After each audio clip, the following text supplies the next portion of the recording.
कभी सोचा है कि कैसे सिर्फ चंद लाइनों की एक कहानी हमारी रातों की नींद उड़ाने की ताकत रखती है? आज हम ऐसी ही एक छोटी सी कहानी, डरावनी रात की फुसफुसाहट के हर एक पहलू को खोलकर देखेंगे।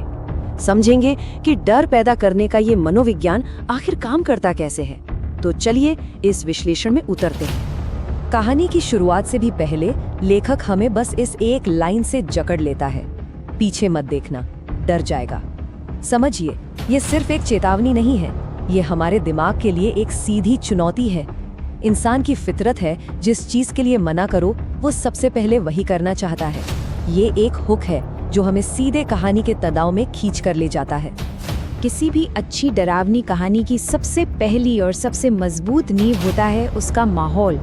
तो आइए देखते हैं कि इस कहानी में डर के लिए स्टेज कैसे तैयार किया गया।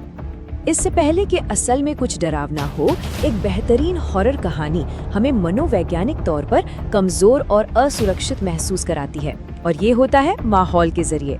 कहानीकार हमें एक ऐसी सिचुएशन में डाल देता है जहां हमारी सारी ताकत छिन जाती है और डर की असली बुनियाद यहीं रखी जाती है।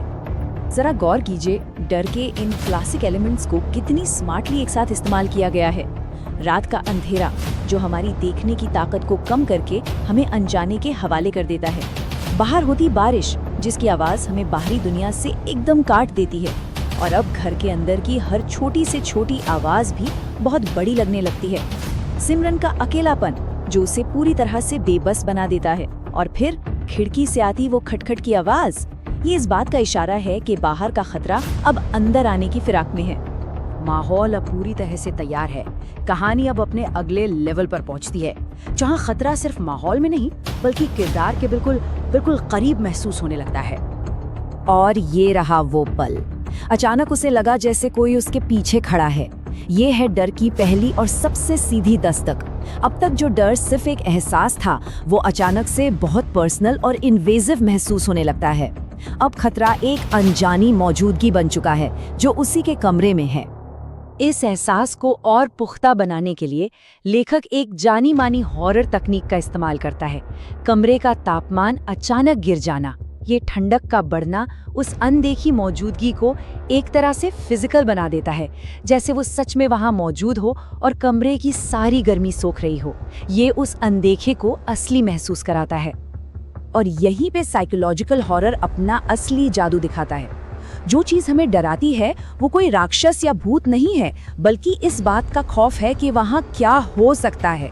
हमारा दिमाग ना खाली जगहों को खुद ही भरता है, और यकीन मानिए हमारी कल्पना किसी भी असलियत से कहीं ज्यादा भयानक तस्वीरें बना सकती है। कहानी कुछ दिखाती नहीं, बस इशारा करती है। अब कहानी अपने चरम पर है।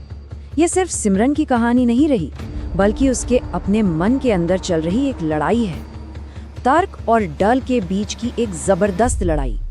यहाँ सिमरन खुद को कंट्रोल करने की कोशिश करी है। वो खुद से वही बात दोहरा रही है जो हम सब डर लगने पर खुद से कहते हैं कि ये सब मेरा वहम है, कुछ नहीं है। ये डर को लॉजिक से जीतने की एक हताश कोशिश है। वो खुद को पीछे देखने से रोक रही है, क्योंकि वो जानती है कि अगर उसने देख लिया तो शायद वो उस डर का सामना नहीं कर पाएगी। और तभी ये फुसफुसाहट ठीक उसके कान के पास, ये कहानी का सबसे भयानक पल है। सिमरन का बनाया हुआ आत्मनियंत्रण का वो छोटा सा बुलबुला एक झटके में फूट जाता है। ये आवाज ना सिर्फ उसके वहम को सच साबित करती है, बल्कि ये भी बताती है कि वो मौजूदगी सिर्फ वहाँ है ही नहीं, बल्कि वो उसे देख रही है और ना जाने कब से उसका इंतजार कर रही है। ये छोटी सी लाइन डर की उस पीक को दिखाती है जहाँ दिमाग और शरीर दोनों ही जवाब दे देते हैं। यहाँ कोई चीख पुकार नहीं है, कोई भागदौड़ नहीं, सिर्फ एक ठहराव। ये उस पैरालाइजिंग फियर का, यानी सुन्न कर देने वाले खौफ का सबसे सटीक चित्रण है।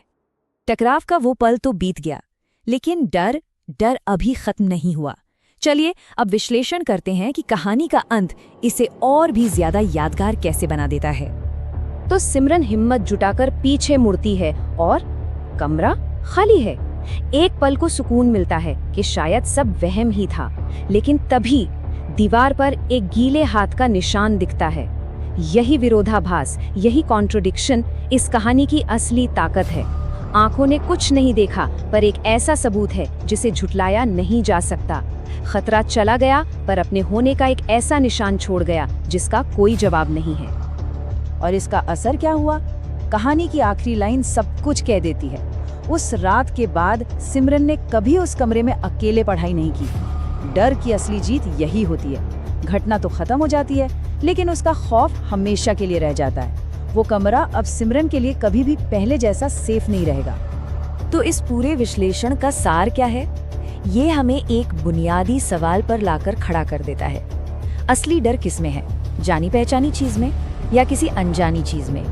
ये कहानी बड़ी खूबसूरती से दिखाती है कि सबसे गहरा खौफ हमेशा अनजाने में छुपा होता है, बिल्कुल उस गीले हाथ के निशान की तरह जिसका कोई चेहरा नहीं था